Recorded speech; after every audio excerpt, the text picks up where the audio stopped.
Porque o fator econômico ajuda muito a entender a situação política da Venezuela, né? A gente vai ver um panorama econômico do país que o próximo presidente eleito vai herdar. Em maio, a inflação acumulada em 12 meses na Venezuela ficou em 59,2%. O número é o mais baixo desde 2014, segundo o Banco Central. Resultado de medidas do governo que restringiram o crédito, mantiveram uma taxa de câmbio estável e reduziram gastos públicos. Por cerca de 4 anos, o país sofreu uma hiperinflação de 6 dígitos, atingindo o patamar de 130.000%. A escalada dos preços corroeu a poupança, tornou escassos os suprimentos básicos e mantém baixo o poder de compra. Segundo a ONU, dos quase 30 milhões de habitantes do país, 5 milhões não estão recebendo comida suficiente. Consequência, em parte, de uma economia que sofreu com a queda de 73% do PIB na última década. Os anos de crise econômica causaram a saída de mais de 7 milhões de pessoas do país. Só o Brasil recebeu 568 mil, segundo uma plataforma internacional de coordenação de refugiados. O governo venezuelano põe a culpa da crise na queda das exportações de petróleo e gás, causada por sanções internacionais. Mas críticos do regime atribuem a queda também aos anos de desinvestimento e má gestão na petroleira PDVSA. As proibições impostas pelos Estados Unidos caíram depois do Acordo de Barbados, em outubro de 2023, no qual o governo da Venezuela se comprometia com a realização de eleições limpas. Mas a Casa Branca voltou com as sanções após a justiça venezuelana desqualificar a candidatura da líder da oposição, Maria Corina Machado. Em janeiro, o presidente Nicolás Maduro disse que, apesar de todas as dificuldades, a economia venezuelana cresceu 5% em 2023 e que vai alcançar um crescimento de 8% ainda neste ano. Quanto tempo para consertar, Thaís? Bom, primeiro, essa é uma previsão do governo, mas não é a previsão dos economistas, que é de metade disso. Segundo, a economia da Venezuela está completamente sucateada, esse crescimento não alcança um quarto do que se produz, né? A indústria faliu completamente, mesmo a PDVSA está completamente sucateada. E sim, a inflação melhorou, houve esse crescimento econômico, talvez a situação hoje seja menos pior. A Venezuela tem a maior reserva de petróleo do mundo, portanto ela tem, sei lá, 1, 2 décadas, 3 décadas no máximo para fazer riqueza disso, porque daqui a pouco a gente passa para a transição energética, o petróleo vai perder o seu lugar no mundo, então ela ainda tem 2, 3 décadas e pela quantidade de petróleo que ela tem, é capaz dela, se ela conseguir administrar, captar investimento, ela pode conseguir sair, mas assim, demora muito, porque a economia está muito machucada, não tem de onde surgir, é como tirar a terra, levar um ingrediente novo, replantar uma sementinha que vai demorar para nascer. A população empobrecida, desnutrida, com baixo rendimento escolar, ou seja, é um looping de situação negativa. Ô Ricardo, você sente que a oposição ela tem um plano claro de recuperação, não só política, né, claro, mas econômica até do país, caso ela vença? O grande desafio da oposição é regularizar toda uma série de situações que vão além do econômico.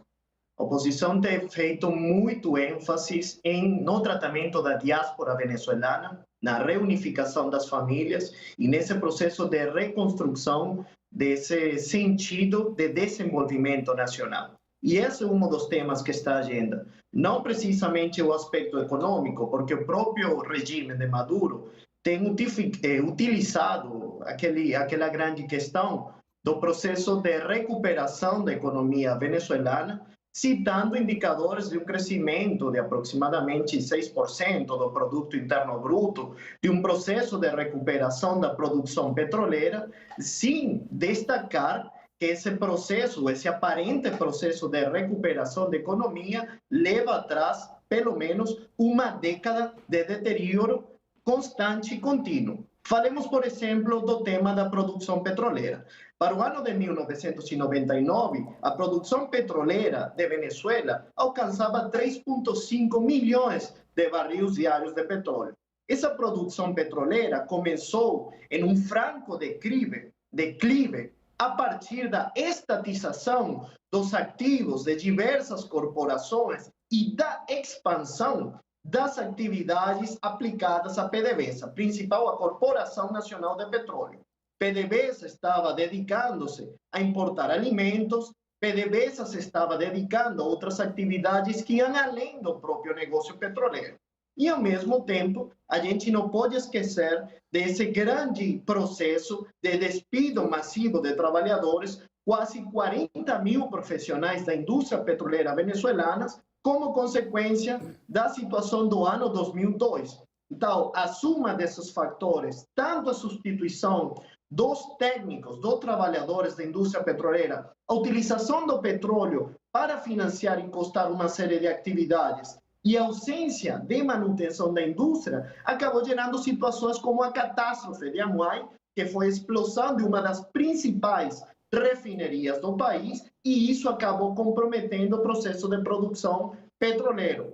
Uma produção que dificilmente chegou a alcançar, pelo menos no ano passado, 600 mil barris diários de petróleo e que, sem dúvidas, acabou comprometendo a economia nacional. Ô, Ricardo. O complexo de tudo isso é que a narrativa do regime de Maduro estava centrada em atribuir toda esta responsabilidade às sanções estadunidenses. E é aí onde entra o discurso político do regime. Então, o discurso político do regime e econômico, né, Lorival, é que, e a Thaís menciona isso também, o próprio Ricardo, de atribuir a responsabilidade às sanções americanas. Até que ponto isso é uma falácia ou, de fato, as sanções prejudicam a economia?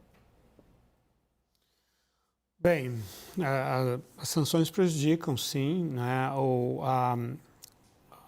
Nesse complexo de estatais do petróleo venezuelano tem a Citgo, né, que é uma rede de postos de gasolina com 16 mil postos de gasolina nos Estados Unidos, que sofreram com as sanções. Tinha os investimentos da Chevron, que foram suspensos, liberados, suspensos de novo, tá? Então prejudica, sim. Mas é óbvio que, assim como acontece com Cuba, a principal causa da debacle econômica, da total disfuncionalidade da economia, tanto de Cuba quanto da Venezuela, quanto da Coreia do Norte, é o sistema econômico, né? Um sistema de dirigismo estatal, né, que levou ao fechamento mesmo de milhares de empresas. Eu me lembro do número 1.000 indústrias, isso há bastante tempo já, com todo o fracasso, assim, o excesso de gastos do governo, né, o uso na época em que o petróleo, que eles conseguiam exportar bastante petróleo, e o petróleo estava num valor alto, o uso desse petróleo e que também inibia a produção própria, porque aí o dinheiro estava muito desvalorizado, o bolívar, então tudo era mais vantajoso importar tudo, que é a chamada doença holandesa, né? Esse problema dos países petroleiros.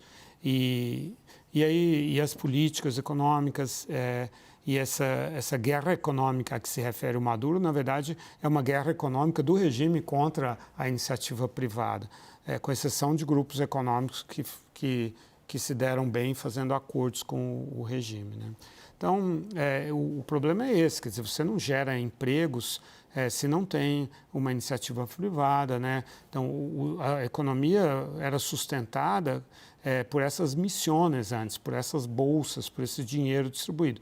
Esse dinheiro acabou com o fim da exportação do petróleo e aí realmente foi a catástrofe para a maior parte da população. Eu preciso chamar o break, mas eu queria muito te ouvir sobre isso. Até que ponto as sanções prejudicam o impacto das sanções na economia? Assim, o Lorival já deu a informação principal, é óbvio que prejudica, né? Porque tira uma fonte de negociação, ainda mais uma economia que depende da relação comercial exterior, que era o caso da Venezuela, né? Que dependia da exportação do petróleo. Mas a sanção, ela precisa ser colocada, ainda mais as sanções contra a Venezuela, precisa ser colocada no tempo certo. Ela foi uma consequência de uma política econômica que já levava o país à derrocada. E a derrocada está aí, uma queda de 73% do PIB em uma década não existe.